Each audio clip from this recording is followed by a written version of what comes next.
Wow, eroplano ng Demon Hunter ito. Ang astig. Nandito ang lahat, Zoe, Mira, at pati si Rumi. Ang gaganda at matatapang nila. Ang astig. Aba, nakarating ba sila dito mula sa eroplano? Oh my gosh! At lumapag sila sa kanilang bagong tahanan. Ngayon, bawat isa ay may gawain na ayusin ang kanilang bahagi ng bahay. Pwede mong gawing kasing liwanag hanggat maaari. Magsimula tayo sa pagpipinta ng labas. Ginamit mo ang mga paborito mong kulay, ha? Magaling. At sino yan sa likod? Oh, hindi maaari. Isa itong demonyo. Paano siya nakarating dito? Kailangan natin siyang paalisin. Nasa likod siya ni Rumi. Oh, hindi. Ang buhok ni Rumi. Mira, pinutol mo ito. Ngayon, hindi natakot sa'yo ang demonyo. Nakatakas siya, hulihin mo siya.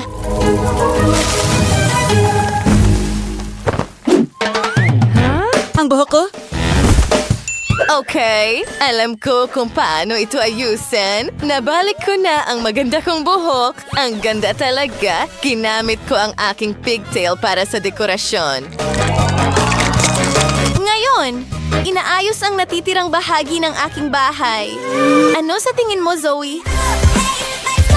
Mahilig akong kumanta. Musika ang lahat sa akin. Gusto kong palamutian ang bahagi ko ng bahay gamit ang musika. Ang ganda! Iyan mismo ang gusto ko. Astig. At ngayon, isabit natin ang mga malalaking headphones at ang mukha ko. Mira, ikaw naman.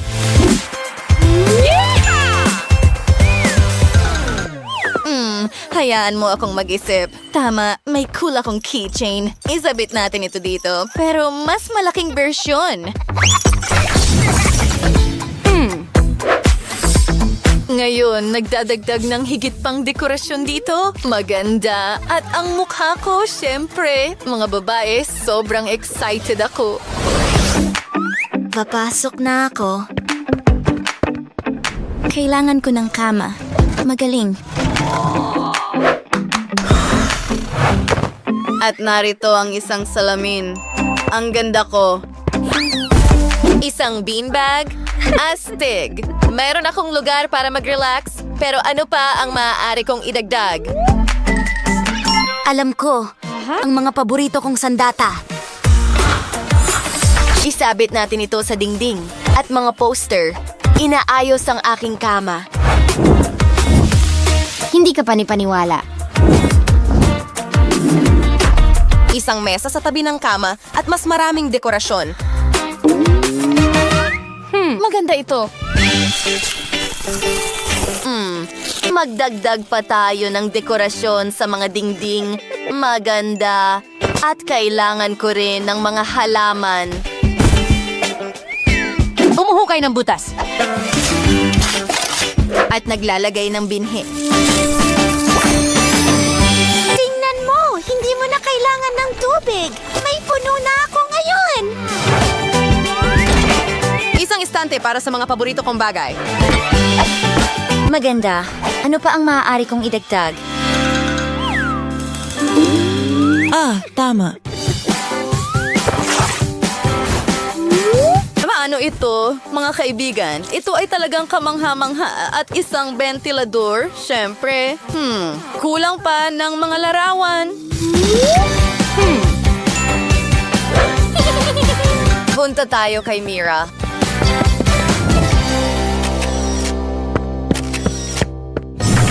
Nandito na naman ang demonyo. Ano ang kailangan mo? Ano ang iniisip mo? Naku, sisirain niya ang kwarto ni Zoe. Isa siyang demonyong pusa. Oh, medyo natatakot ako. Sa totoo lang. Hindi maaari. Ito ang paboritong dekorasyon ni Zoe. At narito si Zoe. Siya ay nagulat. Saan nanggaling ang pusa?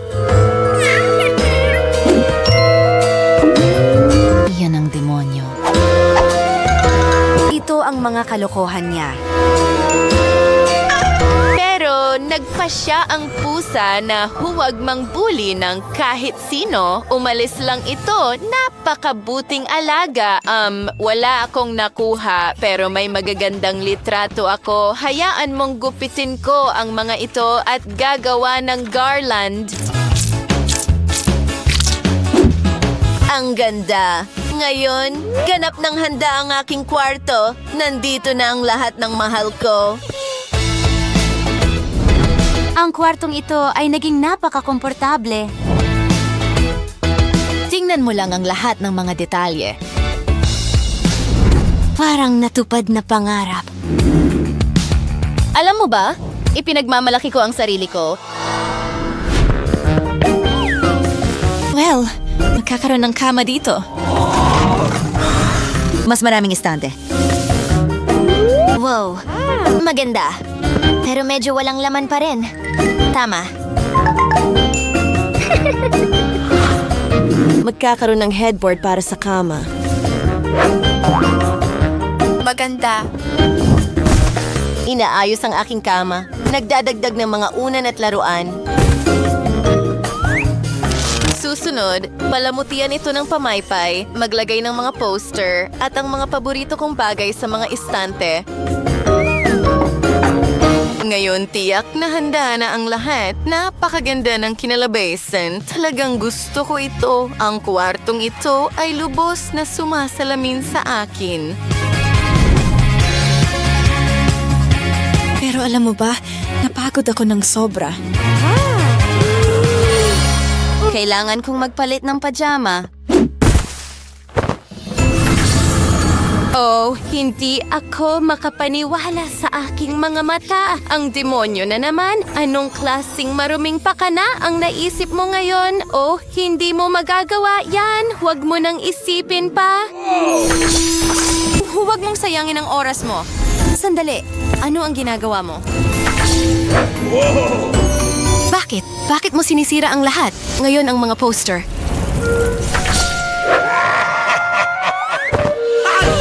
Makikita ni Rumi ang lahat. Saan ka pupunta? Hindi! Rumi, tingnan mo. Hindi ka maniniwala. Ano?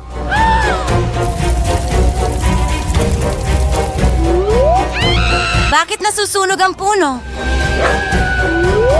Ano ang nangyari sa lahat? Ang manika ko, hindi maaari. Nagalit ito. Ang demonyo ang may gawa nito. Alam ko na ito. Nasaan ka? Ituturo ko sa iyo ang leksyon.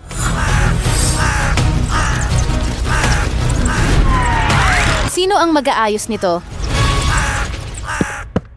Well, narito ang aking kama. Aayusin ko ito. Maraming unan, kumot, isang mesa sa tabi ng kama, at ilang dekorasyon. Wow! Ang closet na ito ay perpekto para sa akin. Ang aking mga paboritong accessories, sapatos, at damit. Napakaganda nito.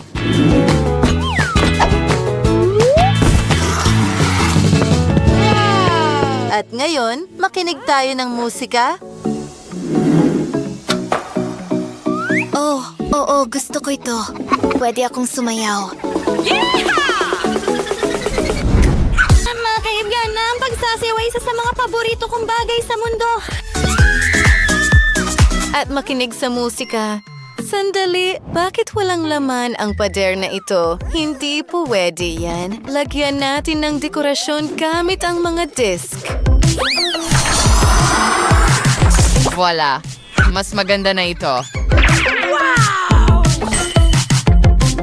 At isang salamin na hugis puso. Ngayon, tiyak na handa na ang lahat. Ang ganda ng kinalabasan. Literal na perpekto ang kwarto ko. Talagang sumasalamin ito sa akin. At ngayon, may maganda akong pakiramdam na oras na para mag-relax. Ano yung tunog na yon? Hindi ko maintindihan. Oh, si Demon pala. Anong ginagawa nito sa ilalim ng kama ko? Nakuha mo siya. Ngayon, mayroon na rin siyang sariling kwarto. At ikaw ang gumawa nito para sa kanya. Ang galing! Sa tingin ko, talagang gusto niya ito. Mga babae, ang bait nyo. Nakagawa kayo ng napakagandang kwarto para sa isang demonyo kahit nakaaway nyo siya. Pero pagdating sa kwarto, lahat ng kasamaan ay nakalimutan na. Ang galing. Gustong gusto ko ito. Salamat mga babae, mga laruan, poster, ang astig at komportable. Alam mo, parang ako ito. Hindi ka pani-paniwala, so medyo mainit ito. Gusto kong matulog sa kama na ito. Magaling na trabaho, mga babae.